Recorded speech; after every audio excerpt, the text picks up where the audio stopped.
Olá pessoal, bem-vindo a mais uma aula de espanhol. Bom, eu digo a vocês uma dica bem especial: pegue seu cafezinho, pegue sua água e vamos lá, vamos aprender sobre los substantivos, vale? Então, por que a gente tem que aprender sobre o substantivo? Eu não sei se vocês se questionam disso, porque eu me questiono, e principalmente quando eu estou trabalhando e estudando uma língua estrangeira. No caso do espanhol é importante, por quê? Porque a gente sabe que é uma língua latina e que ela tem um pouco de semelhança com o português. Eu não estou dizendo que elas são iguais, só estou dizendo que ela tem um pouco de semelhança, certo? Mas ela pode se diferenciar de algumas coisas e o substantivo é o maior indicador disso, ok? Então vamos lá. Bom, el género de los sustantivos. El género es una clasificación puramente gramatical de los sustantivos en dos grupos, masculino y feminino, según la terminación del adjetivo acompañante. Vejam só, o que ele quer dizer? Quem disse foi Amado Alonso. Ele quer dizer o seguinte, que o gênero do substantivo ele apresenta na nossa gramática de duas maneiras. A princípio sempre foi masculino, ok? Isso vem do latim. E depois a gente tem a questão da formação feminina também, certo? Ou seja, o masculino e o feminino dos substantivos, a gente só consegue enxergar ele de uma maneira quando a gente consegue classificá-lo, qualificá-lo e aí etc, que é a função do adjetivo, certo? Bom, temos eles pelo seguinte, vamos começar aqui com a questão do gênero do substantivo. Comunes de dos. ¿Cómo así comunes de dos? Los sustantivos que tienen una única manera para los seres animados reciben la nomenclatura de común de dos, pues es designado por los géneros. Ou seja, a gente só vai perceber esse substantivo através de um adjetivo ou do artículo, certo? São os determinantes que vai indicar para a gente o gênero, mas a palavra ela permanece. A mesma coisa acontece no português, como cobra, entenderam? Então, a gente vai ver isso agora.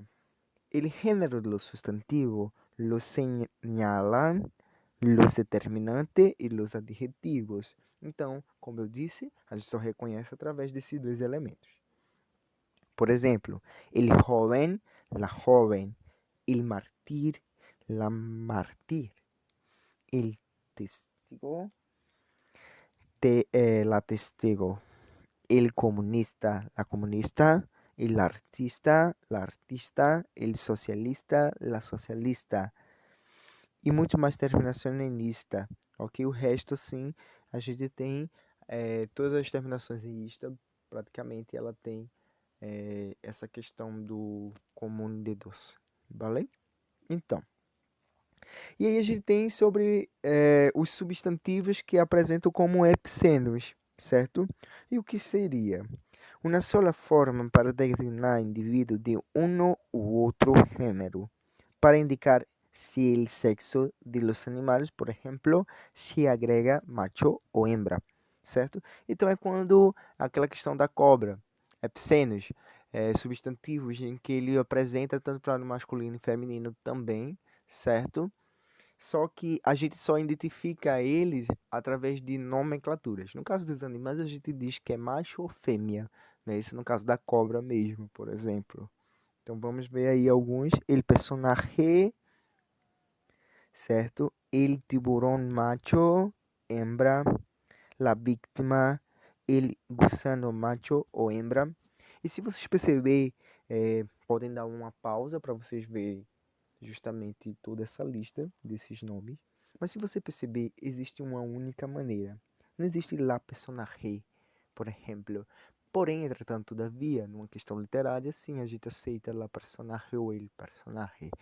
Mas no caso do espanhol, eles têm uma regra, certo? Palavras terminadas em arre geralmente são masculinas. Então, ele personaje, ele tem que ser masculino.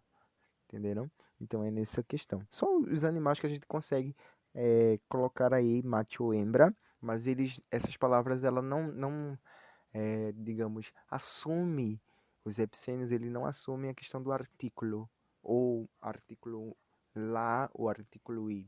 Um único artículo para designar o substantivo é o que equivale na língua espanhola, certo? Então, vamos lá. Sustantivo cuya forma feminina é sacada de la forma masculina. Olha, vocês sempre vão ver a formação do feminino partindo do masculino, certo? Só lembrando aqui.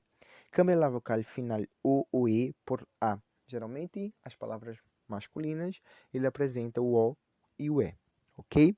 E para se tornar essas palavras femininas, vocês só vão acrescentar o a.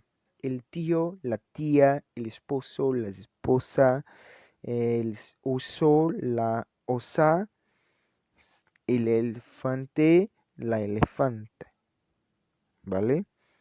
El pariente, la parienta. Então, o que vocês vão fazer é só uma mudança tirando essa vogal, certo?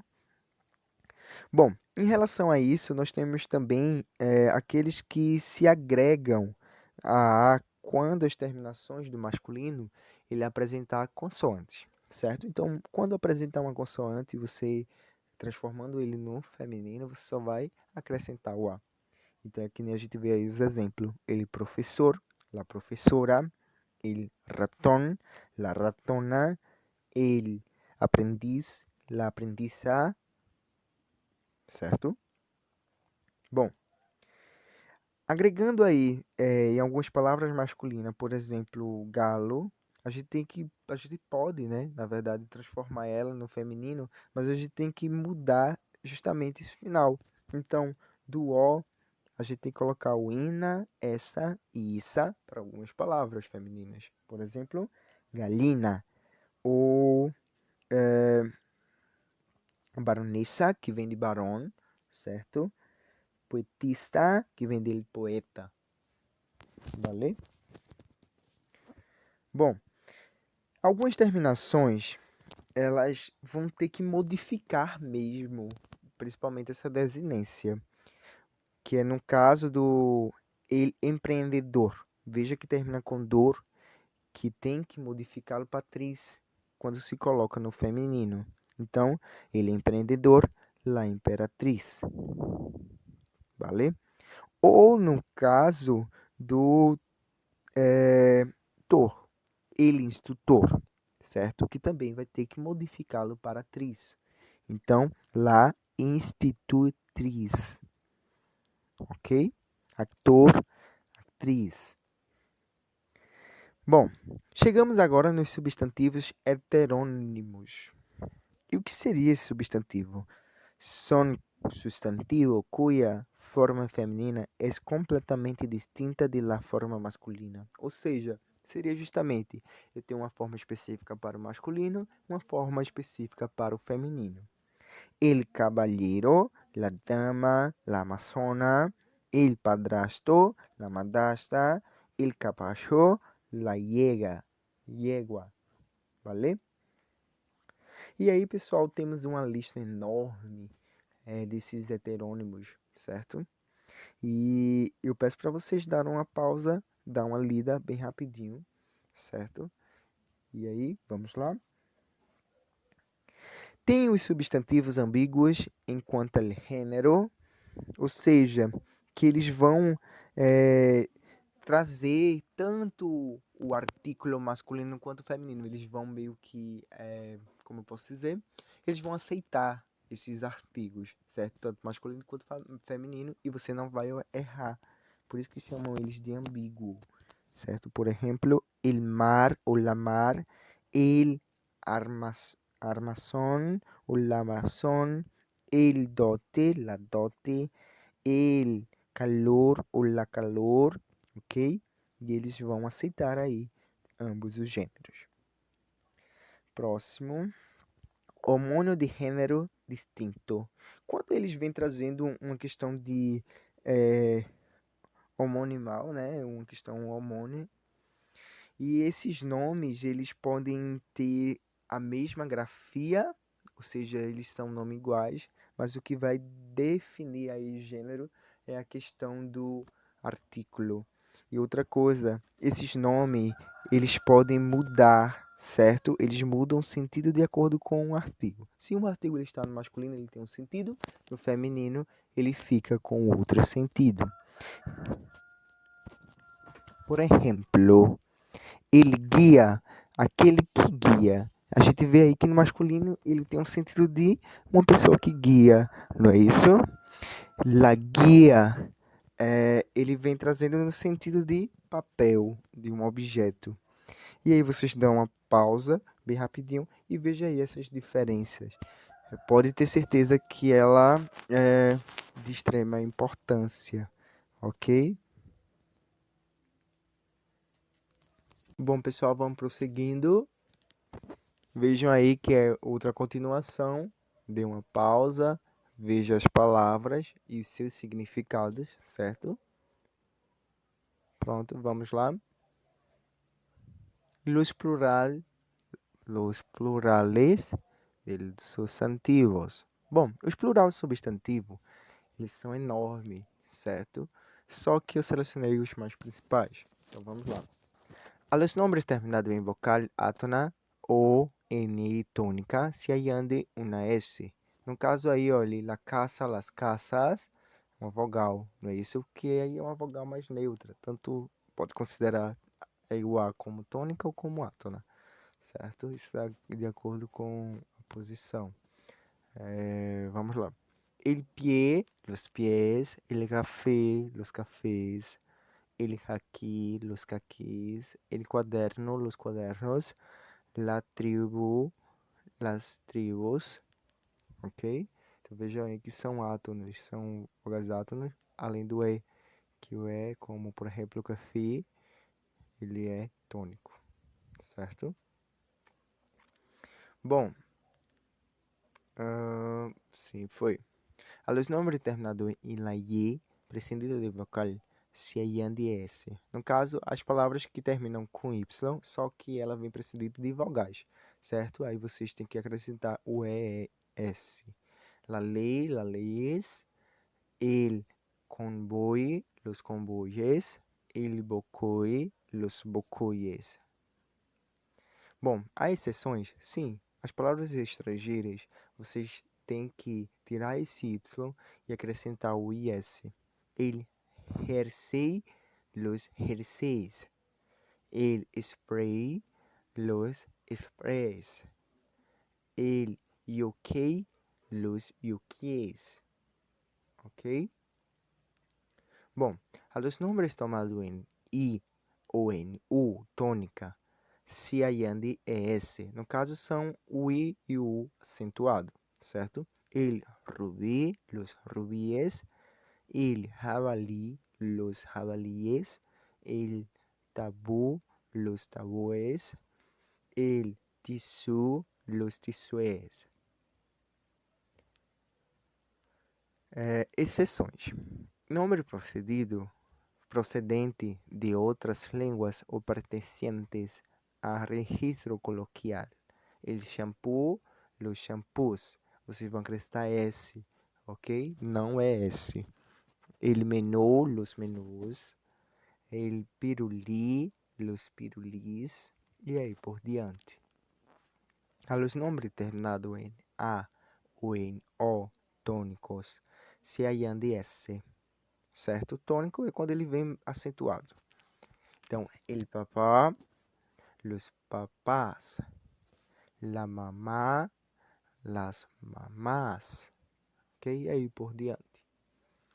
Exceções. As exceções que nós temos aí é el faralá e los faralais. Aí a gente acrescenta o ES. El olá albala, los olás albalais. Ok? Bom, as palavras terminadas em S ou em X, se são monossílabo ou polissílabo agudos, se añade S. Ou seja, palavras que terminam com S e com X, se elas forem monossílabo ou polissílabo agudos, o que é isso, pessoal? É que a última sílaba seria a sílaba tônica, ok? Se añade S, ou seja, acrescento S. La tos, la toses, el compás, los compases, el fax, los faxes, ok? Então vamos lá. Existem exceções? Existem exceções. Por exemplo, palavras de mais de uma sílaba, graves ou esdrúxula. Seria aquelas sílabas, pessoal, que elas são a graves, penúltima, e esdrúxulas, antepenúltima, certo? Por exemplo, la tesis, las teses. E aí a gente vê que ele não precisa modificá-lo, nem acrescentar nada, permanece do jeito que está, certo? Então, exceções. Nome composto cujo segundo elemento já está em plural. Ou seja, alguns nomes compostos que o segundo elemento já vem no plural, como pies, cien pies. São um nome composto, certo? E pies já está pluralizado, então não precisa colocar no plural. E assim as demais palavras também. A los nombres terminados en L, R, N, D, la Z y la J, si no van precedidas de consoantes, se añade ES. Ou seja, quando eles não vêm aí de consoantes, se acrescenta o ES. É quando essas palavras ela vêm, vamos supor, terminam em L, como pastel. Ele está sendo precedido esse L por uma vogal. Então, ele pastel, los pasteles. Aí vocês têm que acrescentar o ES. Ok? As demais palavras também entram nessa regra. Los estrangeirismos que terminem em essas consoantes devem seguir essa mesma regra. Ou seja, essa regra de se terminou com L, se terminou com R e que antecede uma vogal ou uma semivogal, vocês acrescentam o S, ok? Também nessas palavras estrangeiras. Próximo. Exceções. As palavras esdrúxulas permanecem variáveis em plural. El caterin, los caterin, ok? Então, são as palavras esdrúxulas, aquela que está sempre acentuada, que é a antepenúltima. Tanto, elas são invariáveis, ok? No plural, ou seja, ela não modifica em questões de número. A los nombres terminados em consoante distinta de L, R, N, D, Z, J, S, la X, la S, la T, sean onomatopeias ou vozes procedentes de outras línguas, se añade S. Então, o que é que ele quer dizer? Olha, palavras que terminem com demais vogais, que não seja L, R, N, D, Z, J, S, X, S, C, H, o que vocês vão fazer? Acrescenta o S. Essa palavra sem onomatopeia, por exemplo, el crack, ou los craques, certo? Ou vozes procedentes de outras línguas, chip, los chips. Vocês têm que acrescentar o S, ok? Próximo. Exceções? Sim. El club, los club ou los clubes estariam correto, assim como o álbum. Então, pessoal, por hoje é só. Espero que não tenha ficado muito longo, muito cansativo, certo? E hasta luego para ustedes, hasta a próxima clase.